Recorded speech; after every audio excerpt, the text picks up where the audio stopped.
இந்த காலத்துல வட்டி எடுக்காம லோன் எடுக்காம வியாபாரம் செய்யலுமா ஹதரத் என்றெல்லாம் சிலர்கள் கேள்வி கேட்பார்கள்.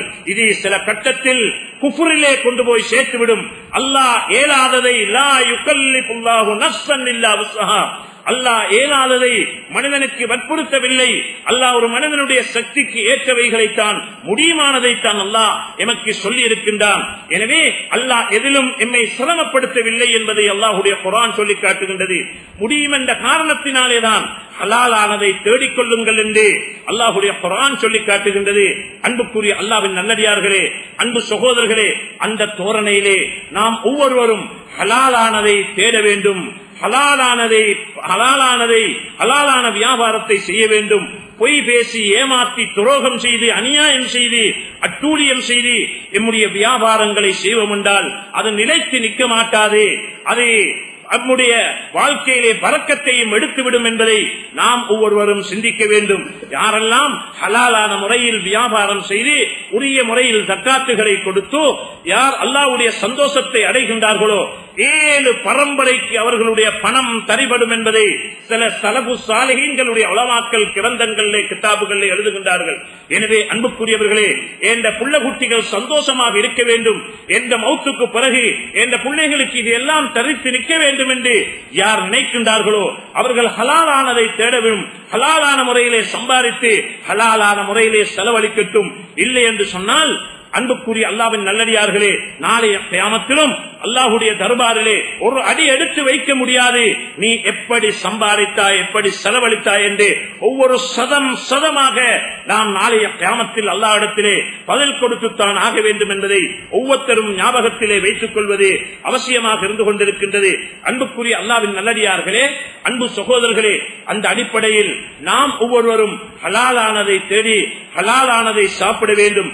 எப்பொழுது ஹராம்கள் உடம்புக்குள்ளே போகுமோ அப்பொழுது அல்லாஹ்வுடைய கோபத்துக்கு ஆளாகி நாம் நிச்சயமாக பயங்கரமான இடத்துக்குத்தான் போய் சேர வேண்டும் என்பது மட்டுமல்ல, உலகத்திலே செய்யக்கூடிய எந்த ஒரு அமலும் எந்த ஒரு துஆவும் அல்லாஹ்விடத்திலே கபூல் செய்யப்பட மாட்டாது என்பதை நாம் ஞாபகம் வைத்துக் கொள்ள வேண்டும்.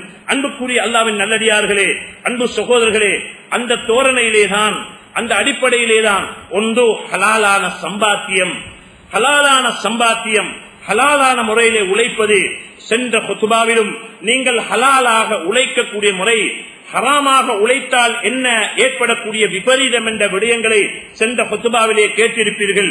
நான் என்று எடுக்கக்கூடிய தலையங்கம் என்னவென்றால், இஸ்லாம் அனுமதித்த உணவுகள் ஹலாலான ஒரு சம்பாத்தியம் இருக்கின்றது, இன்னும் ஒன்று இருக்கின்றது ஹலாலான உணவு. ஹலாலான உணவுகளை நாம் எப்படி தேடி சாப்பிடுவது என்பதை நாம் இந்த காலகட்டத்திலே உணர்ந்து கொள்வது அவசியமாக இருந்து கொண்டிருக்கின்றது. அன்புக்குரிய அல்லாஹ்வின் நல்லடியார்களே, இலங்கை நாட்டை பொறுத்தவரையில் 1977ஆம் ஆண்டு திறந்த பொருளாதார கொள்கை ஏற்பட்ட பொழுது, திறந்த பொருளாதார கொள்கை ஏற்படுவதற்கு முன்பும் சில விடயங்கள் இருந்தது. ஆனால் திறந்த பொருளாதார கொள்கை 77க்கு பின்பு ஏற்பட்டதிலிருந்து வேறு நாடுகளிலிருந்து அதிகமான உணவு பதார்த்தங்கள், உணவு சாமான்கள் இலங்கை நாட்டுக்கு, நம்முடைய தாய் நாட்டுக்கு வர ஆரம்பித்தது. இதிலிருந்து பல பிரச்சனைகள் உருவாகி இருக்கின்றது. அன்புக்குரிய அல்லாஹ்வின் நல்லடியார்களே, ஒரு காலம் இருந்தது. அந்த காலத்திலே வீட்டிலே அரிசை நெல்லை கொண்டு வருவார்கள், வீடுகளிலே அவிப்பார்கள், வீடுகளிலே குத்துவார்கள், வீடுகளிலே அதை சுத்தம் செய்வார்கள், அதை சோறாக நாங்கள் பயன்படுத்தக்கூடியதாக இருந்தது. வீட்டிலே கோழி வளர்ப்பார்கள், வீட்டிலே தென்னை மரத்திலே தேங்காயை ஆய்ந்து அங்கே அதை புளிந்து எண்ணெயாக மாற்றி எண்ணெயாக வடித்து எடுப்பார்கள். வீடுகளிலே மரக்கறிகள் உற்பத்தி செய்து வீடுகளிலே அந்த மரக்கறியை சமைத்து சாப்பிடக்கூடியவர்களாக இருந்தார்கள். வீட்டிலே கிணற்றிலே தண்ணீரை எடுத்து அந்த தண்ணீரை குடிக்கக்கூடியதாக இருந்தது. இப்படியாக வீட்டிலே இருக்கக்கூடிய ஆடு, வீட்டிலே ஊரிலே அறுக்கக்கூடிய மாடு, வீட்டிலே அறுக்கக்கூடிய கோழி, அதை அறுத்து வீட்டிலே ஊற்றக்கூடிய எண்ணெயையும் அங்கே சமைக்கக்கூடிய எண்ணெயையும் ஊற்றி சாப்பாடுகள் சமைத்து ஹலாலான முறையிலே புசித்த ஒரு காலம் இருந்தது. அன்புக்குரிய அல்லாஹ்வின் நல்லடியார்களே, அப்படியாக சாப்பிட்டார்கள். 90 வயசு 100 வயசு அவர்கள் நல்ல புஷ்டியோடு உடம்பு திடகாத்திரத்தோடு அவர்கள் வாழ்ந்தார்கள். அவர்களை கண்டால் அந்நிய காவல்கள் கூட அவர்கள் சாரத்தை உயர்த்தி கட்டியிருந்தாலும் கூட சாரத்தை கீழே அவிழ்த்துவிட்டு அவர்கள் கண்ணியமாக அவர்களை கைகட்டி நின்று பேசி அவர்கள் முஸ்லீம்களை கண்ணியப்படுத்திய ஒரு காலம் இருந்தது. உங்களுக்கு ஞாபகம் இருக்கலாம் சிலர்களுக்கு. அன்புக்குரிய அல்லாஹ்வின் நல்லடியார்களே, அவைகள் அனைத்துமின்றி தலைகுப்புற அப்படியே மாறி இருக்கின்றது. அதற்கு பல பல காரணங்கள் இருக்கத்தான் செய்கின்றது. அன்புக்குரிய அல்லாஹ்வின் நல்லடியார்களே, முதலாவதாக நாம் இன்னும் ஒன்றை விளங்கிக் கொள்வது அவசியமாக இருந்து கொண்டிருக்கின்றது. உலகத்திலே யகூதிகள் நசராணிகளுடைய சதித்திட்டங்கள் ஒரு பக்கத்திலே மிக பயங்கரமாக கட்டவிழ்த்து விடப்பட்டிருக்கக்கூடிய ஒரு பயங்கரமான காலம்தான் இன்றாக இருந்து கொண்டிருக்கின்றது. அன்றும் அந்த யகூதிகளுடைய சூழ்ச்சிகள் இல்லாமல் இல்லை.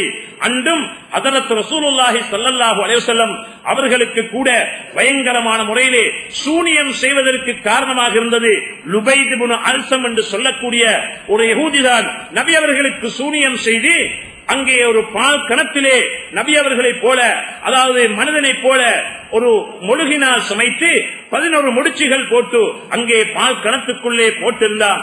இப்படியான கட்டத்திலே தான் நபி அவர்களை 40 நாள் அங்கே படுக்கையிலே வைத்து விட்டார். இப்படியாக ஏற்பட்ட பொழுதுதான் வானலோக தலைவர் ஜிப்ரீல் அலைஹிஸ்ஸலாம் அவர்கள் அங்கே குல் அஊது பிரப்பில் ஃபலக் அஊது பிரப்பின் நாஸ் என்ற சூரத்துகள் 11 வசனங்களை இறக்கி ஒவ்வொரு முடிச்சாக அவுக்கப்பட்டு ஆரோக்கியம் அடைந்த விடயத்தை நாங்கள் தஃசீருடைய உலமாக்கள் விளக்கப்படுத்துவதை, கிதாபுகள் எழுதுவதை நாம் பார்க்கின்றோம். இதற்கு இந்த சூனியத்துக்கு காரணமாக இருந்தது அந்த லுபைத் இப்னு அல்சம் என்று சொல்லக்கூடிய யகூதியாக இருக்கிறார். அன்புக்குரிய அல்லாஹ்வின் நல்லடியார்களே, இது போன்று பல கட்டங்களிலே பல சதித்திட்டங்களை செய்து அந்த எம்முடைய கண்மணியான முஹம்மது ஸல்லல்லாஹு அலைஹி வஸல்லம் அவர்களை கூட கொலை செய்வதற்கு முயற்சித்திருக்கின்றார். அன்புக்குரிய அல்லாஹ்வின் நல்லடியார்களே, இன்றும் குல் அஊது பிரப்பில் ஃபலக் குல் அஊது பிரப்பின் நாஸை காலையிலும் மாலையிலும் ஓதி வரக்கூடியவர்களுக்கு அந்த சூனியத்துடைய விபரீதம் ஏற்பட மாட்டாது என்று கிதாபுகளிலே உலமாக்கள் எழுதுகின்றார்கள். அன்புக்குரிய அல்லாஹ்வின் நல்லடியார்களே, அந்த யகூதிகளுடைய சதி அன்று மட்டுமல்ல, இன்றும் எப்படி இந்த முஸ்லீம்களை உலகத்திலே இருந்து இல்லாமல் ஆக்குவது என்று திட்டம் தீட்டிக் கொண்டே இருக்கின்றார்கள். உலகத்திலிருந்து முஸ்லீம்களை இல்லாமல் ஆக்க முடியாது. அவர்களை எப்படியாவது கருவறுக்க செய்ய வேண்டும், அவர்களை கோலாக்க வேண்டும், அவர்களுடைய அல்லாஹ்வோடு தொடர்பில்லாமல் ஆக்க வேண்டும். அப்படியாக இருந்தால்தான் எமக்கு நிம்மதியாக உலகத்திலே வாழ முடியும் என்பதை அவர்கள் ஆழமான முறையிலே அறிந்து வைத்திருக்கின்றார்கள். எனவேதான் இன்று பல பக்கத்திலே பல ரீதியாக அவர்கள் ஒன்று ஆயுத போராட்டம் என்ற அடிப்படையிலே முஸ்லீம்களை திட்டம் தீட்டி முஸ்லிம் நாடுகளுக்குள் புகுந்து கொலை செய்து கொண்டிருக்கின்றார்கள். இன்னும் ஒரு பக்கத்திலேதான் அவர்கள், அதாவது ஆய்வு ரீதியாக இவர்கள் தொழில்நுட்ப கருவிகளை பயன்படுத்தி இவர்கள் முஸ்லீம்களுக்கு சதி செய்து அநியாயம் செய்து கொண்டிருக்கின்றார்கள். சிந்தனை போராட்டம் என்ற அடிப்படையிலே அந்த யகூதிகள் கட்டவிழ்த்தப்பட்ட சதித்திட்டங்களை செய்து முஸ்லீம்களை நாசமாக்கிக் கொண்டிருக்கின்றார்கள். அதிலே ஒன்றுதான் வெப்புகளும், அதிலே ஒன்றுதான் இன்டர்நெட்டுடைய கருவிகளும். இதிலே மோசமானவைகளை, ஆபாசமான செய்திகளை உட்புகுத்தி முஸ்லீம்களை நாசமாக்கிக் கொண்டிருக்கின்றார்கள். இன்னும் ஒரு வகையிலேதான் அன்புக்குரிய அல்லாஹ்வின் நல்லடியார்களே, அண்மையிலே ராபித்தத்துல் ஆலமுல் இஸ்லாமுடைய பத்திரிகை வெளிவந்தது. அதிலே உங்களுக்கு வரக்கூடிய உடுப்புகளிலே அரபு எழுத்துகளும் பொறிக்கப்பட்டிருக்கும். சில அவர்கள் வேற்று மதத்தவர்களுடைய கடவுள்களுடைய பெயர்கள், அவர்களுடைய கடவுள்களுடைய பெயர்கள் பொறிக்கப்பட்டிருக்கும். அந்த டி ஷர்ட்டுகளை வேங்காதீர்கள், உடுக்காதீர்கள், அதை விற்பனை செய்யாதீர்கள் என்றெல்லாம் அந்த அரபு சஞ்சிகையிலே பத்திரிகையிலே கூட வெளிவந்த செய்தி சிலர்கள் கேள்விப்பட்டிருக்கலாம். அன்புக்குரிய அல்லாஹ்வின் நல்லடியார்களே, இப்படி பல வகையாக அவர்கள் சதி செய்து கொண்டிருக்கின்றார்கள்.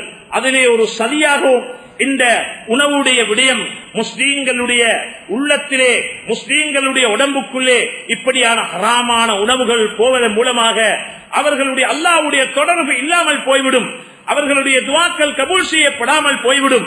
எனவே நமக்கு நிம்மதியாக வாழ முடியும் என்பதை நாங்கள் விளங்காவிட்டாலும் அவர்கள் விளங்கி இருக்கின்றார்கள். அதனாலேதான் இன்று அப்படியான சதித்திட்டங்கள் செய்து கொண்டிருக்கின்றார்கள். இதிலே நாங்கள் மிக ஜாக்கிரதையாக இருப்பது அவசியமாக இருந்து கொண்டிருக்கின்றது.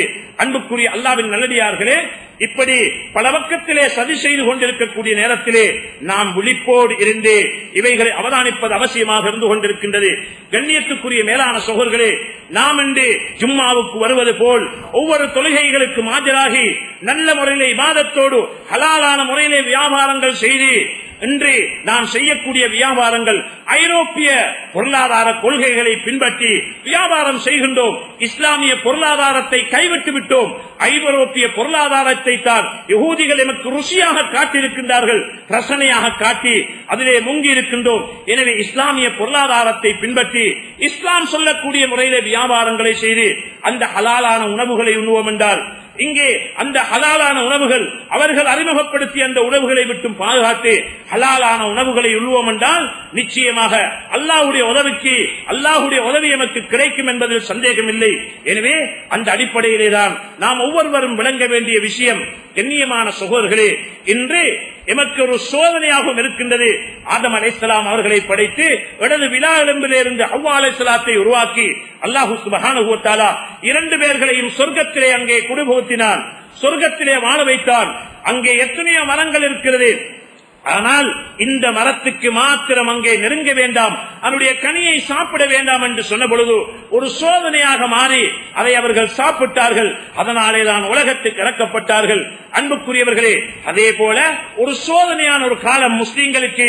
எத்தனையோ ஹலாலான உணவு இருக்கின்றது, இந்த உணவை உண்ணாதீர்கள் என்று அல்லாஹ் சொல்லிவிட்டால் ஆதம் அலைஹிஸ்ஸலாம் அவர்களுக்கும் ஹவ்வா அலைஹிஸ்ஸலாம் அவர்களுக்கும் சொன்னது போல இந்த கனியை இந்த மரத்தை நெருங்க வேண்டாம் என்று சொல்லப்பட்டது போல அல்லாஹ் எமக்கு சொல்லியிருக்கின்றார், இந்த சாப்பாடுகளை சாப்பிட வேண்டாம் என்று சொல்லியிருந்தால் அந்த சாப்பாடுகளில் இருந்து பாதுகாத்து ஏனைய ஹலாலான உணவுகள் இருக்கின்றது, அவைகளை சாப்பிடுவோம் என்றால் எம்முடைய உடம்பை பரிசுத்தமாக்கிக் கொள்ள முடியும் என்பதை நாம் விளங்கிக் கொள்ள வேண்டும். ஒரு பக்கத்திலே யஹூதி நஸரானிகளுடைய சூழ்ச்சி, இன்னொரு பக்கத்திலே ஒரு சோதனையான காலமாக இருக்கின்றது. ஏன்? ஹலாலானவைகளை தேடி சாப்பிடுவதன் மூலம்தான் அல்லாஹ்வுடைய அன்பை பெற்றுக் கொள்ள முடியும் என்பதை நாம் ஒவ்வொருத்தரும் விளங்கிக் கொள்ள வேண்டும். அந்த அடிப்படையிலேதான் அன்புக்குரிய மேலான சகோதரர்களே, அந்த ஐரோப்பியவாதிகளுடைய உணவுகள் நாளுக்கு நாள் திறந்த பொருளாதார கொள்கைக்கு பின்பு எம்முடைய நாடுகளுக்கு வர ஆரம்பித்திருக்கின்றது. இன்று ஒரு காலத்திலே வீட்டிலே சமைத்தவைகள் எல்லாம் இன்று டின்னிலும் பெக்கெட்டிலும் போத்தலிலும் இன்று வர ஆரம்பித்து விட்டது. ஒவ்வொரு வீடுகளுக்கும் லேசாக இருக்கிறது. அரைக்கக்கூடிய கொச்சிக்கு அரைக்கக்கூடிய மெஷின், கொச்சிக்கு அரைக்கக்கூடிய அம்மி எம்முடைய வீட்டிலே இல்லாமல் போய்விட்டது. அங்கே அதாவது குத்தக்கூடிய உரலும் உலக்கையும் இல்லாமல் போய்விட்டது. அன்புக்குரியவர்களே, இதே போல எத்தனையோ கருவிகள் வீடுகளிலே வைத்துக் கொண்டு செய்தவைகள் இல்லை, பக்கத்திலும் தின்னிலும் வரக்கூடியதை நாம் எடுத்துக்கொண்டு சொகுசாக லேசாக ஆகிவிட்டோம், லேசாக வாழ ஆரம்பித்து விட்டோம். அதில் காலப்போக்கிலே ஏற்படுவதிலே தவறில்லை என்றாலும் கூட சிந்தனையோடு செயல்பட வேண்டிய ஒரு காலமாக இருந்து கொண்டிருக்கின்றது. அன்புக்குரிய அல்லாஹ்வின் நல்லடியார்களே, அந்த அடிப்படையிலேதான் அந்த முறையிலேதான் அன்புக்குரிய சகோதரர்களே, எம்முடைய வீட்டிலே ஹலாலான முறையிலே ஆட்டை அறுக்கிறோம், மாட்டை அறுக்கிறோம், கோழி அறுக்கிறோம். அதற்கு போடக்கூடிய பட்டர், அதற்கு போடக்கூடிய சீஸ், அதற்கு போடக்கூடிய எண்ணெய் வகைகள் நாம் அது எங்கே இருந்து வருகின்றது என்பதை பார்க்கிறோம் இல்லை.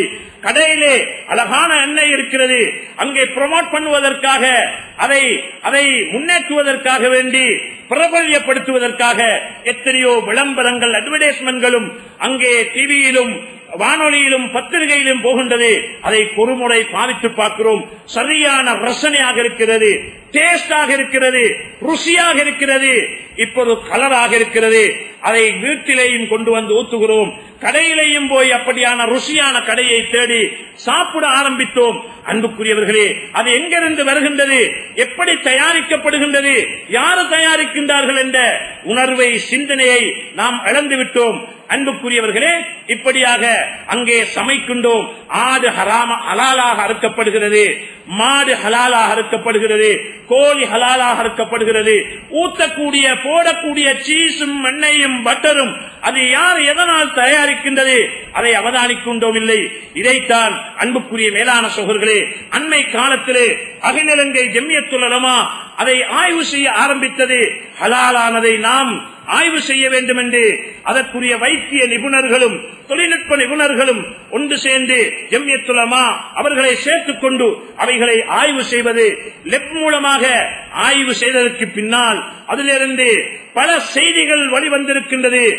பயங்கரமான செய்திகள், லேசான செய்திகள் அல்ல, பயங்கரமான செய்திகள் வெளிவந்திருக்கின்றது. எனவே அன்புக்குரிய அல்லாஹ்வின் நல்லடியார்களே, அவைகளை நாம் உணர வேண்டும், தெளிவு பெற வேண்டும். ஒரு